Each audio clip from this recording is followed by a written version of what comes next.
So, has everyone gone to sleep? Yep. Except okay. I'm using my guard ability though. Which, Claus is still terrified to disobey, so he at least attempts to sleep. Okay, well, the following bit of description is for both Klaus and Ari's character. There's a weight pressing into your chest. Ice cold and both jagged and smooth at the same time. You can't move, you can't breathe. You feel yourself being crushed, suffocating.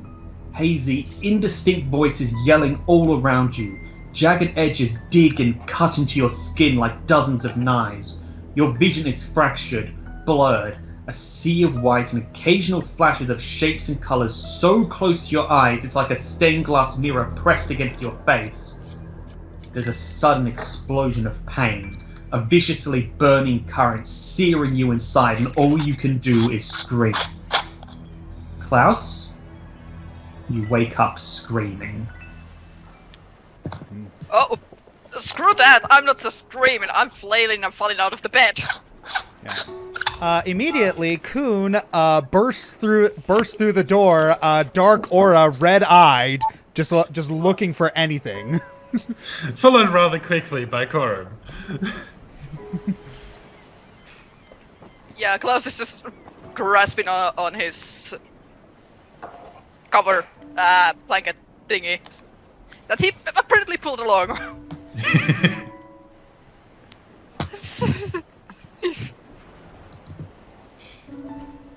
Yeah, Korim pretty much goes over to him. Yeah, and Kun is just patrolling around the room looking for anything out of the ordinary. Okay, Klaus is a little bit freaked. Not just a little bit freaked out. He's very freaked out. Just laying there, taking deep breaths. Okay, Klaus. Breathe in. Hold it. Let it out.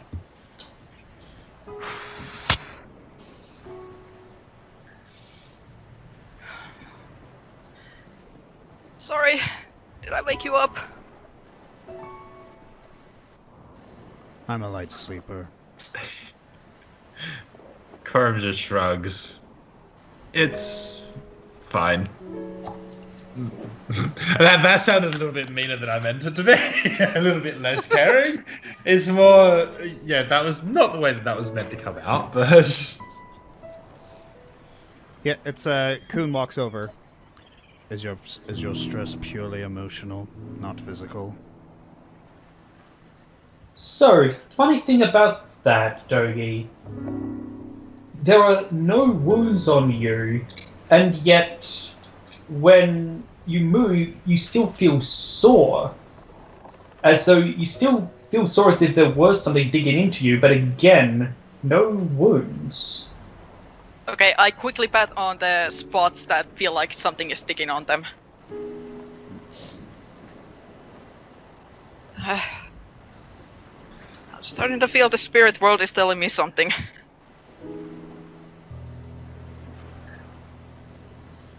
The question would be what? A warning, perhaps. Does this happen often? Only if bad things are happening. Elaborate.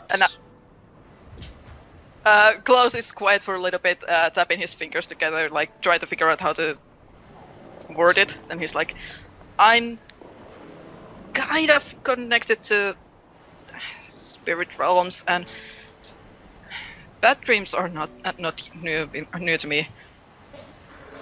Bad dreams that cause physical pain, that usually is a sign of something.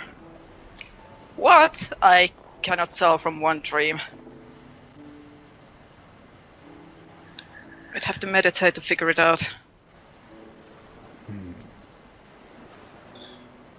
Would that put you at risk of anything? I'm learning as I go. He thinks for a moment. Would it put him in a risk?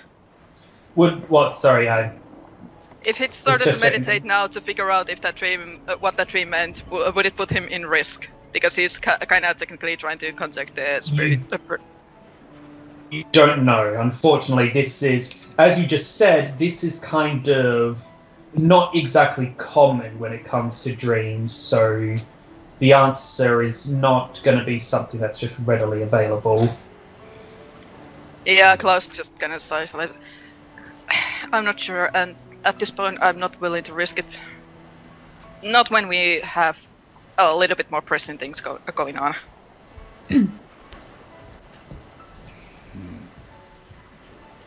It's a Kuhn briefly leaves the room and comes back in with a sleeping bag.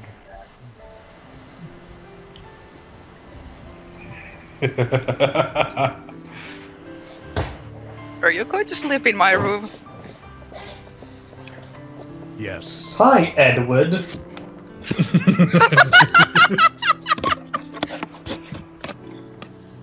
Okay, Claus just takes a deep sigh and then nods. Well, it wasn't uncommon where I trained, so knock yourself out. Actually, you so took it wrong! I have things in my head that take it in the wrong way. Yes, you do. Meet someone for the first time that day, and already you're sharing a room. You're supposed to be my brother, aren't you supposed to be a bit more protective than that? While also taking digs at you.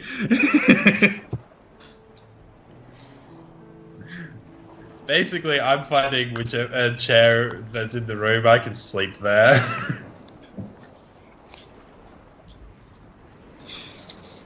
So, Kuhn is just staring at Klaus, just waiting for him to go back to bed.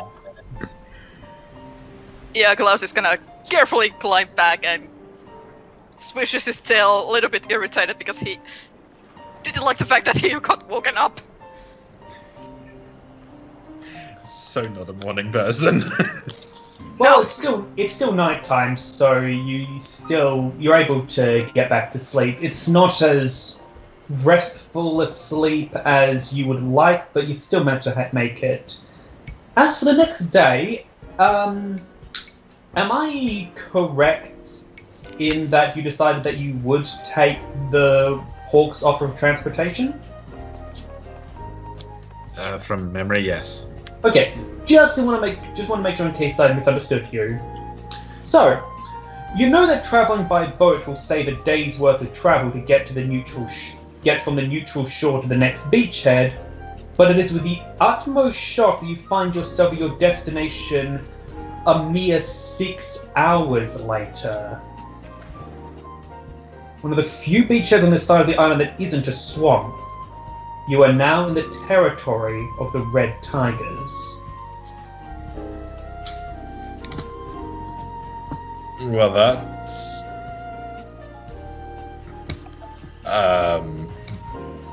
Remember, Korim, behave.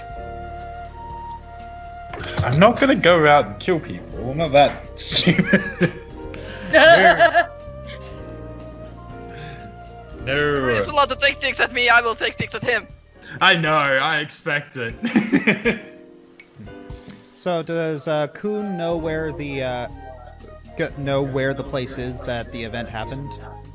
Indeed he does. He will be able to lead the way. Right, so You'll probably be able to get to there by the end of the evening. So feel free to roleplay your journey along the way. If there's any conversation you'd like to have, things you'd like to do. And also, if you wish, you may ask. I can provide some information on the setting if anyone has any questions for just simple trivia curiosity's sake. All right, so Kuhn is going to direct them off the boat. And is there anything around that we can use for faster travel, like horses or wagons or? At the moment, unfortunately, no. The Black Hawks don't really have horses on their ship, and actually, did you bring horses? Did you all bring horses with you that you could have taken on the ship? No, Kuhn wouldn't have brought horses because of his mercenary background. He probably rented one. Okay, and I will say this, the Golden Lions, because of where they lived, were unlikely to have horses themselves, but would Korim or Claus be an exception to that? Not really, considering that, well, Korim's main thing is not being on an animal. Fair enough. Alright, so no, but to be fair, that boat trip has saved you. Well, what was originally going to be a maybe 6-day trip, it has now become a day trip at most. Which Korim is still trying to figure out. Alright. Kuhn is going to be looking at the swamp that is currently in front of him. He blinks. You're not at a swamp. To clarify, the beach is one of the few that isn't a swamp. Most of the inlets to the coast around the Red Tiger territory, swampy areas, this is one of the few that isn't, because going into a swamp tends to not be very safe. Yeah. So yeah, you've gone up onto a normal beachhead, and so the area around you is more a grassy, hilly, forested area. It's very pretty. You're welcome. Claus is very happy about this. He is very much a nature boy. Indeed. Actually, it's more a foresty area. I'll confess. I'll admit to a confession. I expected you would actually be walking the way. I didn't think you'd take the offer. So my unpreparedness. But yes, the area in is a very lush forest area. Not thick enough to be a jungle, but still very vibrant, healthy trees, a lot of greens and other natural colours. That would actually. God damn. So Kuhn isn't really doing anything as they're walking. Just looking around and occasionally glancing back at Claus. Klaus and hopping around in the forest like a happy little bunny. Just making sure nothing bad's happening to him. You guys might want to be careful. The wildlife around on the island has always been unusually hostile towards humanoids. Heck, even some of the domesticated animals that the settlers brought along with them occasionally end up being inflicted by something they called the sickness, where the animal just goes feral and starts attacking people. Even normally genteel or herbivorous animals will start to do that. I relay that information. Oh, everyone knows. Okay. This is something that you guys would have known, like, since you were children. Okay. Yeah, especially Claus, who's, forest kid. That's why he's kind of bouncing around, because he's used to walking around in places like this. At least these days you know better than to eat some random plant. Hey! I was hungry!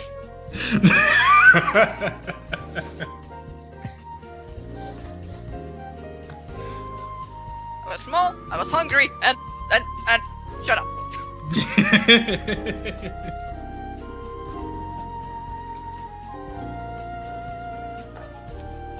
Now Claus is pouting.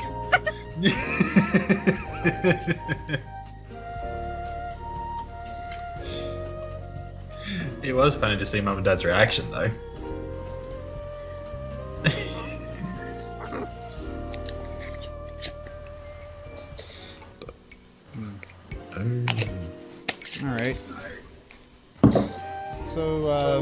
Kuhn's not really gonna do anything this whole trip other than just look for danger and make sure Klaus doesn't hurt himself.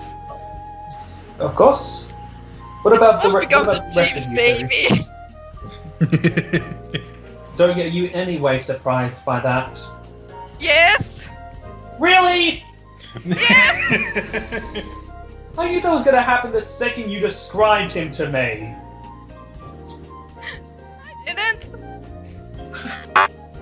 How did you not see that coming? Because I never see these things coming. You never ever walked out into traffic. Oh!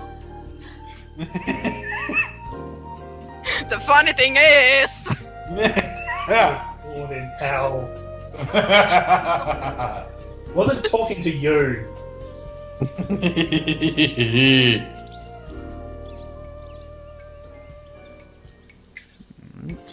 So, I think we can move on to the next story beat. Yep, is everyone else in agreement with that? Yeah, because pretty much all that's really happening at this point, I'm pretty sure, is Claus and Korim just taking digs at each other. Indeed. You arrive to the village of Korim as the sun is going down. If you wish, you could try to seek accommodation in a hotel, but the locals may not take kindly with the presence of two people from an enemy nation inside their village, especially with tensions this high. On the other hand, a hotel room would again be more comfortable than a bedroll. The choice, as always, is yours. I'll just go get accommodations at the hotel. Sorry, I didn't quite get that. Let's get accommodations at the hotel. Yes, if worse comes to worse, we'll just leave and camp out. We'd rather not, but hey. oh, the nature isn't that bad. It's more about having a comfy bed. Would prefer not to You know, endanger sometimes the you small are one way at too night. spoiled.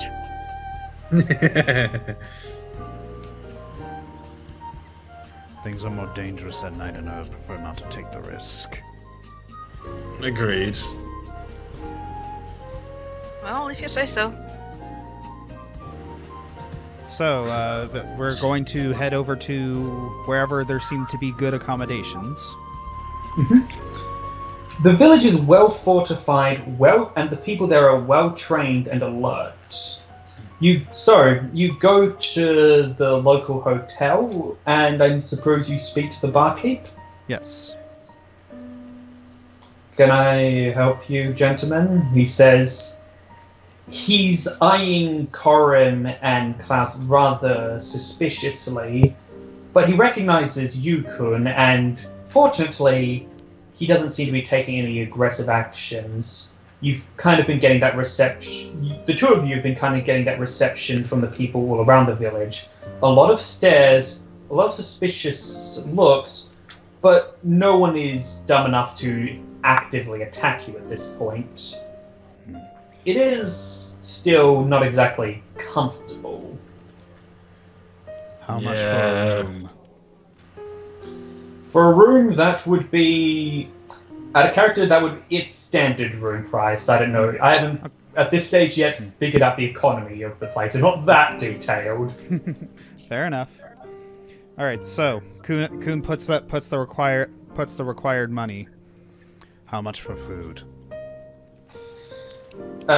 Food is going to be a little bit extra. We haven't exactly had the best harvest this year. He puts extra money out for food. By a little bit extra, it's like maybe 1 piece extra. The island's pretty fertile, so not the best harvest is actually still pretty good.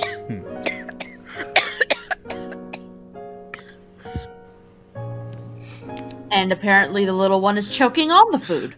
I was about to say no dying on us, small one. Sorry, I breathed something in there.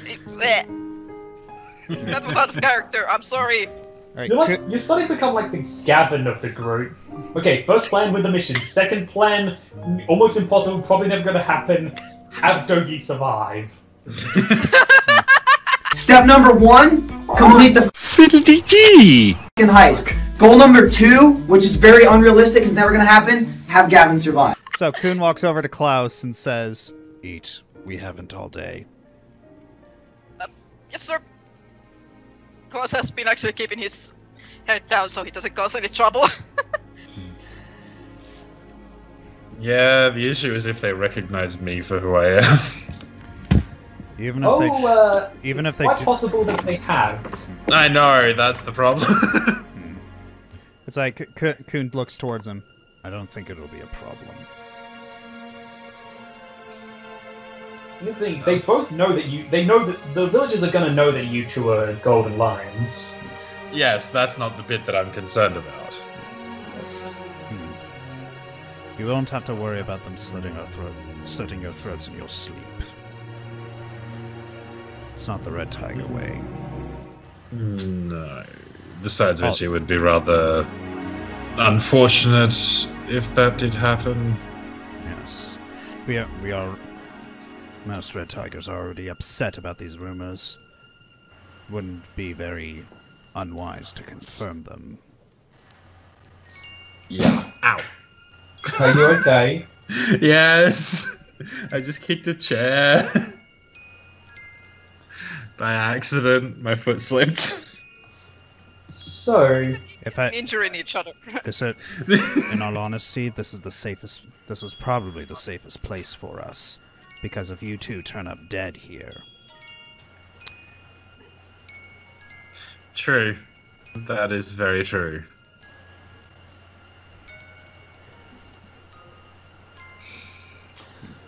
so I presume you'll retire for the night again? Yep. Yeah, after eating and regaining strength, it's like Kuhn is going to follow Klaus. Make it right out of the corner, just making sure that he gets into bed safely before retiring. Actually, Klaus isn't gonna go to sleep right away. He's gonna sit cross-legged on the bed and try and meditate and figure out a little bit about that nightmare. Okay, so Yes. Dogi, you're going to have to describe to me how this meditation works. It's basically, normal meditation, right? Vaguely? It's I know what he of knows it. of it. So basically, you're supposed to empty your mind and let the world tell you secrets. Okay. So it's not full-on trance. It's more of a try to get an inkling. I see. So, breathe in, out. You let your body relax. You let your many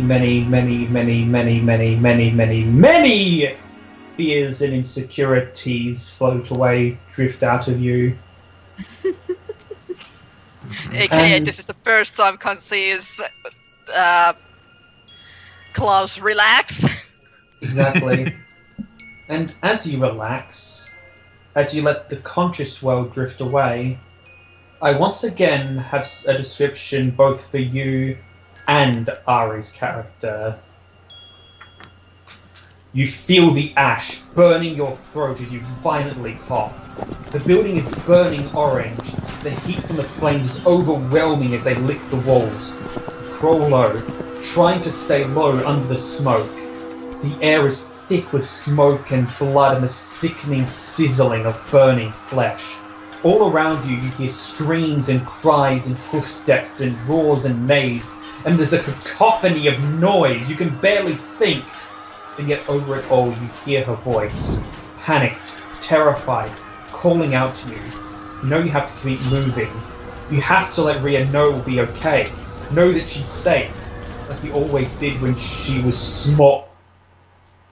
Klaus, you awake in your bed, and the cool night air is such a contrast to the heat of the flames that it feels freezing.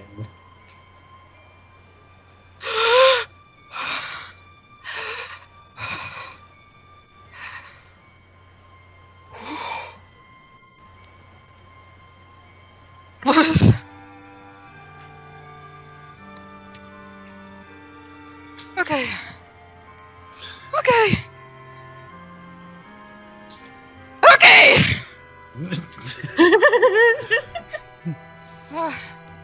First measure. Okay, Klaus is shaking his head a little bit now, like, okay. Think, Klaus, think. Who is she?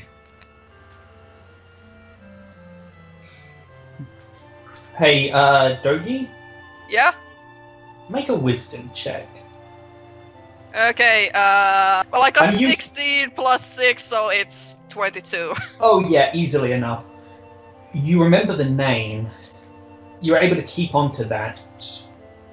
Rhea. But everything else, the appearance, the face, it's fading away. Hell, you don't even remember what you looked like. You know you weren't yourself, not in that vision. Okay, it wasn't repressed memory. It's someone else's.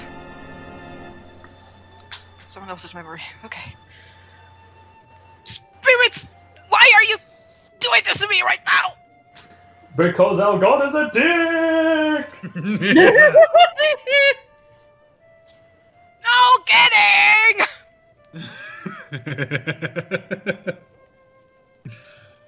Okay, Klaus is gonna get up, and is there anything he can write things down on? Yes. There's a desk with a bit of parchment and notes and stuff, so feel free to use that. Why am I Okay. telling you feel free to use that? I don't own the hotel. You own the well. Whatever! Yeah, Klaus is gonna get up and start writing everything he can remember about that dream. Yep. So if you need to make a memory check or anything regarding this information from the dream, you will get a +2 bonus to that. Okay, it's Rhea, her, not my dream, burning. Yep.